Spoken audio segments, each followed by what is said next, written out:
What's good? What's good, everybody? Welcome back to another episode of The Urban Platform Speaks. Make sure to like and subscribe to the channel as you tune in and you check out the content. And with that being said, man, I want to speak on LeBron James and a comment, basically a comment that his buddy Rich Paul used a while ago, and it was more so of a question. Rich Paul and Max Kellerman was on their podcast, and a lot of people not really talking about this, right? But I just thought that it was a question that needed to be answered, and the question was from Rich Paul: what rooms can Mike walk into that LeBron James can't walk into, right? And at the time, first thing that came to my mind is was like that ownership room, right? As far as like being a team owner, I don't think, in my opinion, that the NBA wants LeBron James to be a team owner. And some people have even come out and said that like it's official. That's part of the reason why LeBron James was talking about starting a new league. But maybe some people got to LeBron James and told him that that wouldn't be a good idea. That the NBA wouldn't appreciate you trying to start up a rival league, because that would be like a smack in the face. After all that the NBA has done for LeBron James, now he want to go out there and possibly be a competitor, even if it's in Europe. Like it was supposed to be a European league, but even if it's in Europe, they may some people in the NBA may take that as a smack in the face. But lately, there hasn't been a whole lot of talk about LeBron James being a NBA owner. And so, in my opinion, that's one room that Michael Jordan, was in, that LeBron James will never be able to get into, is that team owners. And part of the reason why I think that he wouldn't be able to get in there is because LeBron James, in my opinion, has not really been an ambassador for the game of basketball. He's always been about like what basketball can do for him. And I think that people see that, and that rubs them the wrong way, especially owners. Like when LeBron James, as a player, he didn't take that opportunity to be an ambassador for the sport, to push it along. He didn't participate in the dunk contest. He kind of mailed his performances in when it came to the All-Star game. Last year, he didn't even play in the All-Star game. And so for LeBron James to think that NBA owners would reward him for that and then welcome him into that room, and get to sit at the table with the rest of the NBA owners, I just think that that's kind of delusional on LeBron James' behalf, right? But I want to play a clip from. Yeah, I want to buy a team. That's for sure. There you go. Buying a Right. team and then talking is a little tricky. If you own the team and like, Yeah, I would much rather own a team before I talk. I want a team in Vegas. Good for you. Oh my God. I want the team in Vegas. And to be quite honest with you, with what LeBron has meant to the game of basketball, I'm going to go so far as to say I think the league would owe it to him to facilitate him owning a basketball team. He has not just been a superstar on the court. He's been a superstar off the court. He's been a quintessential role model in every way, shape, and form. Yeah, I want to buy a team. All right, so that was Stephen A. Smith I just played right there, right? Saying that the NBA owes LeBron James. Now that was a while ago, but even then, I just thought that when Stephen A. Smith said that, he was kind of being like he was being fake about it, because number one, I don't think that the NBA owes LeBron James a team. He did it. He got paid. He got compensated for the work that he put in as an NBA basketball player. So you trying to tell me that, everybody who has a franchise ball player with a successful career, that means that you earned a team?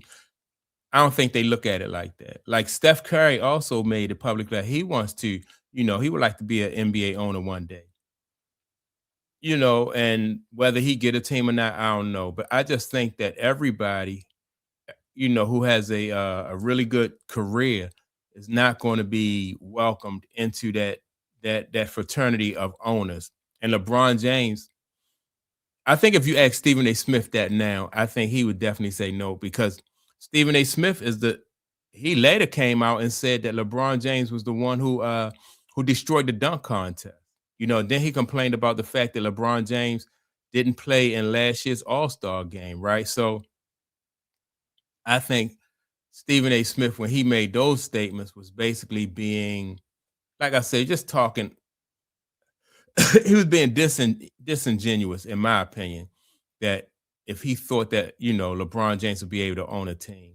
So when Rich Paul asked the question, what rooms can Mike walk into that LeBron is that ownership room, right? I think that they don't want LeBron James in that room, into that fraternity because of the way he conducted himself as a player. LeBron James had everything given to him as a player. When he came into the league, they crowned him, they made him the chosen one and he the king and all this other stuff.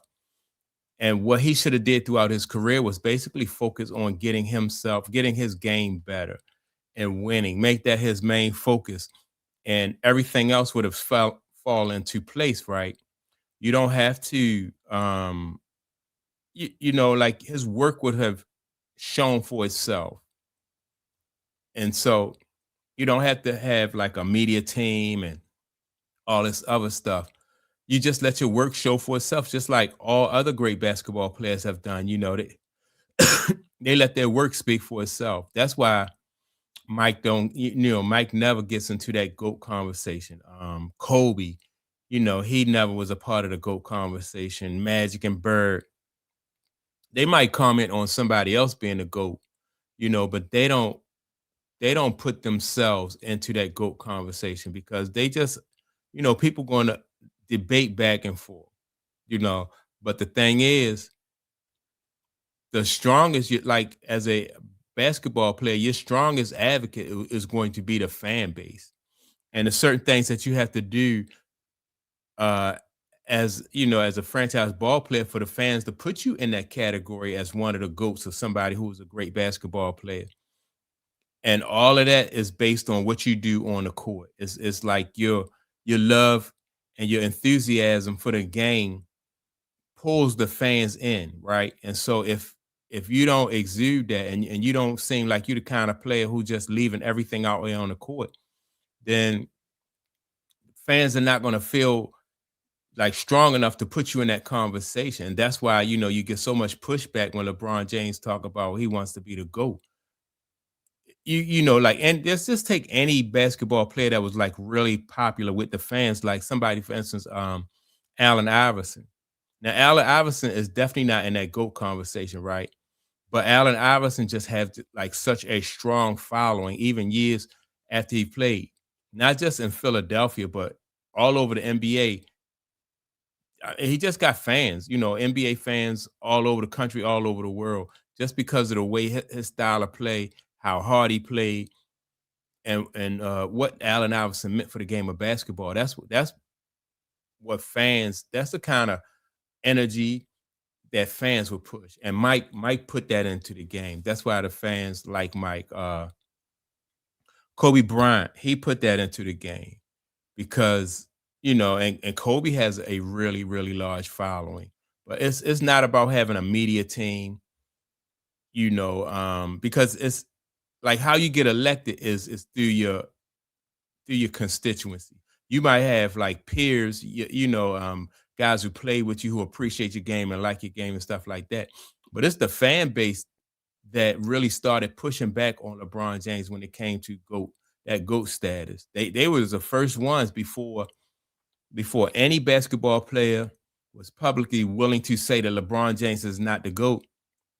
The fan base immediately just stepped in and was like, nah, especially guys, people who were following the sport for 20, 30, 40 years and had an opportunity to see different eras and compare the different eras and look at the impact of all the great basketball players coming through all those different eras. And it was like, that's why most people feel like it was Mike, because there is an emotional attachment to Mike because of the way Mike played the game.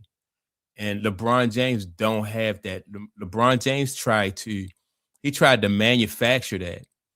And so that's why Mike can get into into this room that LeBron James will never be able to be in, right? Because Mike had that public support. Like when he wanted to own a basketball team, and he got what happened? The Washington Wizards, like he was promised a stake and some ownership with the Washington Wizards, and they kind of like gave him a raw deal and then got rid of him. Right? There was fans pushed back when they did that. There was a lot of pushback with that, and so Mike eventually wound up getting the Charlotte Hornets.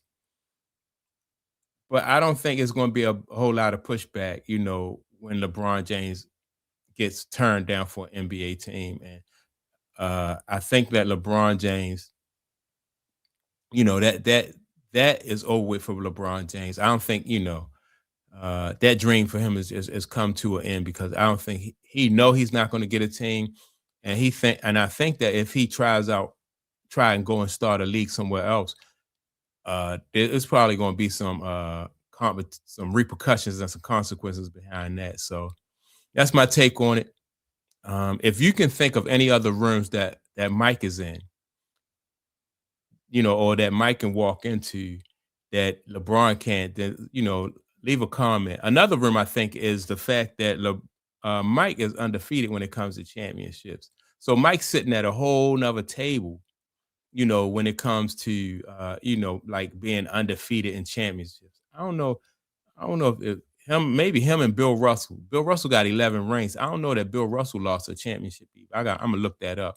But Mike is definitely sitting at a table all by himself. Him and probably just Bill Russell. Right.